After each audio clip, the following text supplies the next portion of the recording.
जय सच्चिदानंद आयो लाल सभई झूलेलाल। हेलो दोस्तों, मां सुनीता कोटवानी ऐं स्वागत आहे तव्हां सभिनि जो तव्हांजे पंहिंजे सिंधी चैनल कोटवानीस किचन सिंधीअ में। त अॼु असां ठाहींदासीं ॾाढी टेस्टी ऐं डिलीशियस रेसिपी। मगर रेसिपी स्टार्ट करण खां पहले जे अगरि तव्हां अञा ताईं मुंहिंजे चैनल खे सब्सक्राइब कोन कयो अथव त प्लीज़ मुंहिंजे चैनल खे सब्सक्राइब कजो, वीडियो खे लाइक कजो ऐं वीडियो खे तव्हांजे फ्रेंड्स ऐं फैमिली ऐं सभी रिश्तेदारनि सां गॾु शेयर कजो। त अचो त टेस्टी सी रेसिपी स्टार्ट था कयूं। त अॼु असां ठाहींदासीं असांजे सिंधियुनि जी स्पेशल होली रेसिपी, जेके आहिनि असांजा सिंधियुनि जा फेमस गीहर, तमामु ई टेस्टी मिठा क्रिस्पी करारा ठही करे तयारु थींदा आहिनि। त अचो त रेसिपी स्टार्ट कयूं असांजा सिंधी गीहरनि जी। त गीहर ठाहिण लाइ सभिनि खां पहले असां हिन अटो ठाहींदासीं, जंहिंजे लाइ मां हिते 2 कप मैदो खयो आहे ऐं अधु कोप मां हिन में खटी वारी ॾही विधी आहे। ॾही तव्हां जेका आहे न 1-2 ॾींहं जेका रखियल खटी हूंदी आहे उन जो इस्तेमालु कजो ऐं सुठे सां हिनखे मां मिक्स करे वरितो ऐं मिक्स करंदे करंदे मां हिन में पाणी इस्तेमालु कयो। चमचो हटाए मां हिनखे जेको आहे न हाणे हथ सां तकिड़ो जेको आहे न कंटिन्यू मिक्स कंदमि ऐं हिन में पाणी लॻभॻि मुनो कोप पवंदो आहे। पूरो 1 कोप पाणी बि जेको आहे न हिन में न वेंदो आहे। पाणी तव्हां वधीक बिल्कुलु न विझो, न त छा आहे न हिनखे रखे करे इहे अटो पाणी थी वेंदो आहे। हिनखे ढके करे मां हिनखे 6-8 कलाक जेको आहे न अटो खमीर उथण लाइ रखे छॾियो। 6-8 कलाक तव्हां ज़रूर सां हिन अटे खे रखिजो। ऐं हाणे जेको आहे न मां हिन जी शुगर सिरप थी ठाहियां, जंहिंजे लाइ 2 कोप खंडु खई आहे ऐं 1 कोप इन में विझंदमि मां पाणी। 4-6 सावा फोटा मां जेके न कुटे करे हिन प्रकार सां हिन में विझां थी ऐं खुशबू लाइ मां 1 चुटकी केसर विधो आहे। तव्हां चाहो त केसर जी जॻह ते जेको आहे न ऑरेंज फूड कलर जो बि इस्तेमालु करे था सघो। ऐं हाणे जेको आहे न बिल्कुलु टाइम ॾिसी करे तव्हांखे हिनखे 3 मिंट फुल फ्लेम ते हिनखे टक ॾियारणा आहिनि। हिनखे बिल्कुलु कोई असांखे 1 तारी 2 तारी चाशनी न ठाहिणी आहे।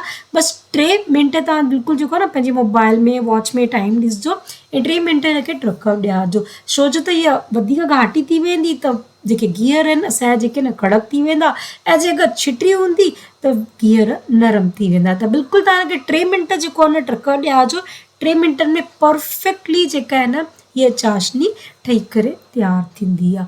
त बसि हाणे मां जेको आहे न गैस जो फ्लेम हिते बंदि थी कयां। असांजी चाशनी जेका आहे न रेडी थी चुकी आहे। ऐं हाणे जेको आहे न लॻभॻि 7-8 कलाक थी विया। हिन अटे खे असां चेक था कयूं त हिन अटे में जेको न सुठो ई खमीर अची चुको आहे। ऐं हिन स्टेज पे मां हिन में जेको आहे न 2 चुटकी ऑरेंज फूड कलर विझां थी।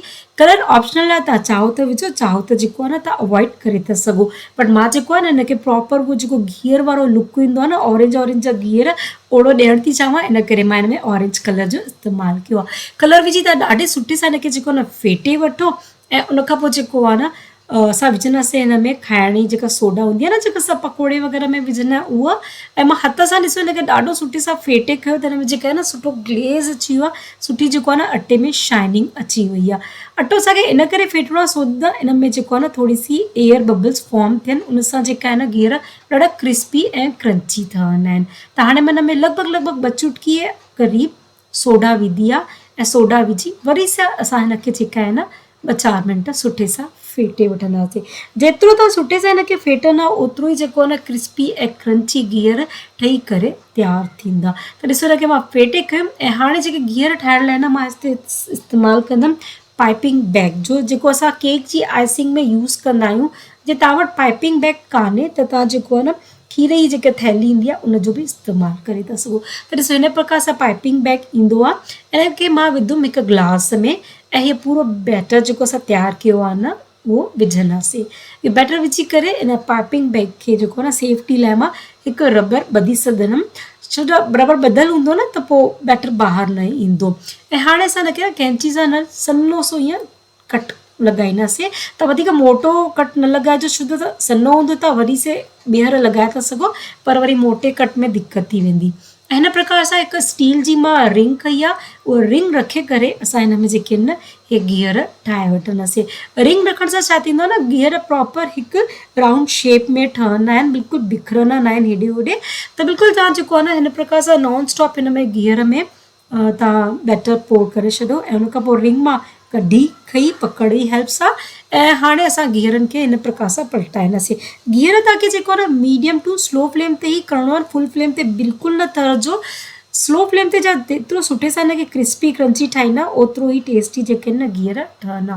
त गीहर असांजो जेको आहे तरिजी वियो ऐं हाणे असां न हिनखे चाशनी में विझंदासीं ऐं चाशनी में हिन प्रकार सां ॿुॾाए करे तव्हां जेको आहे न हिनखे तुरंत ई 30-40 सेकेंड में कढी हीअं झारे में रखे छॾियो ताकी एक्स्ट्रा चाशनी निकिरी वञे। ऐं हाणे मां ॿियो गीहर ठाहियां थी।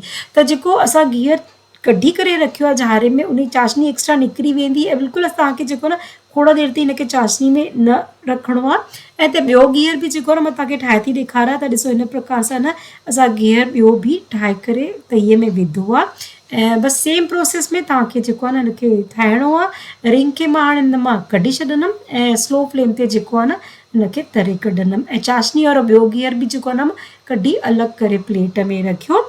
त ॿियो गीहर बि जेको आहे न असां ॾिसो हिन प्रकार सां सिम ते तरे कयो। मुंहिंजा ॿार जेके आहिनि न ॾाढा एक्साइटेड हुआ खाइण लाइ त बसि मां तयारु करे रखिया असांजा सिंधी गीहर होली स्पेशल। ऐं हिनखे गार्निश करण लाइ जेको आहे न मां थोरा सा बारीक कटियल पिस्ता थी विझां। त चाहो त विझो चाहो त स्किप बि करे था सघो। त फ्रेंड्स कीअं लॻियो असांजी होलीअ स्पेशल गीहर ज़रूरु ज़रूरु सां ॿुधाइजो। वीडियो पसंदि आया हुजे त प्लीज़ वीडियो खे लाइक कजो। चैनल ते पहिरियों दफ़ो आया त प्लीज़ चैनल खे सब्सक्राइब ज़रूरु कजो। तो हेलो फ्रेंड्स जल्दी मिलूँ था एक नए वीडियो में एक नए रेसिपी। तेसिताईं जय सच्चिदानंद जय Jhulelal happy Holi in advance.